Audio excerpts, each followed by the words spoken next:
In a blender, I'm adding 1 block, that's about 400 grams of firm tofu.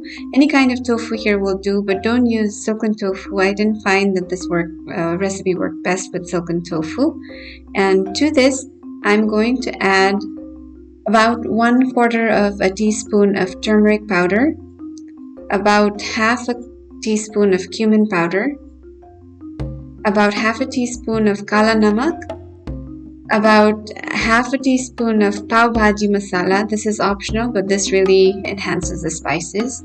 And I'm using half a cup of unsweetened almond milk, but if you're not making a vegan version, you can just use half a cup of regular milk, and we're just going to blend this up. So this comes out to be this creamy mixture. All the spices are blended in, and this is perfect, and this is what we're going to cook. So in a pan that's going on medium heat, I'm adding about 1 tablespoon of oil. I'm using olive oil, but any oil, vegetable oil, mustard oil would be best for this, for the authentic flavor. To this, I'm adding 1.5 cups of chopped celery, and we're going to cook this until the celery becomes slightly soft. Next, I'm adding about half a tablespoon of ginger paste. You can just also use finely chopped ginger here. Give this a good mix, and then I'm adding 1.5 cups of diced tomatoes. That's about 2 medium-sized tomatoes, and let's give this a good mix. And we want to cook this until the tomato is really nicely cooked. And to help this process, I'm going to add a little bit of salt, perhaps half a teaspoon of salt here. But remember, we also added salt to the tofu mixture, so we want to be careful not to add too much salt. And next, I'm going to add a few, I'm using Burmese chilies, a few chopped chilies to your taste, as hot as you want, or you can skip this altogether if you don't like the heat. And we'll cook this until the tomatoes are soft and well cooked.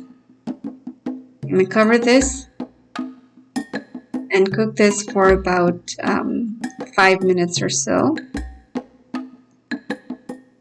Then I'm adding about 1 cup of diced bell pepper. Any color bell pepper will do, and any other vegetable will do for that matter. And I'm going to add just a little bit of turmeric powder, 1/4 teaspoon.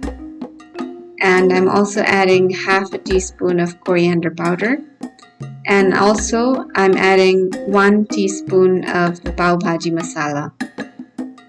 Because we are making this masaledar version, this Pav Bhaji Masala is kind of the secret ingredient. If you can get it, that would be best. Otherwise, just add cumin powder and coriander powder to the mix. So once this is well cooked, this is when we're going to add our tofu mixture. So let's give this a good mix until the tofu is well mixed with all of the other vegetables. Now we just want to cover this and let this cook for about 2 to 5 minutes. And you'll begin to see that the tofu starts to kind of curdle up a little bit from this pasty mixture into sort of like kind of an eggy consistency. And you want to mix this and cook this uncovered for, I cook this for about 10 minutes or so on medium heat. And this is what it starts to look like, very much similar to an egg bhurji. And the last step is to add chopped coriander leaves and give this a good mix. And here we have our masaledar tofu bhurji. This really is a staple in our household, so I hope you give this recipe a try. And if you do like it, please give this video a thumbs up, and please share this video with others that you think might like this recipe, because this really helps the channel to grow. And as always, say a little prayer and share the love, and I'll see you in the next video.